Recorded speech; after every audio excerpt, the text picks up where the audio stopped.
Hello guys! Magandang araw po sa ating lahat. Isang gabi, si Father, tinawag niya yung kasama niyang madre. Sabi niya, "Sister, halika ha, pumasok ka dito sa kwarto ko." Eh di, pasok naman si sister. Medyo kinakabahan.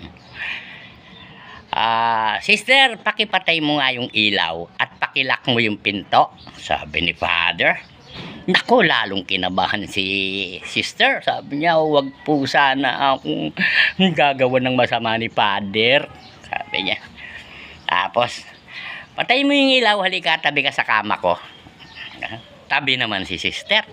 Tapos, maya-maya, may kinuha si Father. Sabi niya, "Oy, tignan mo nga yung relo ko.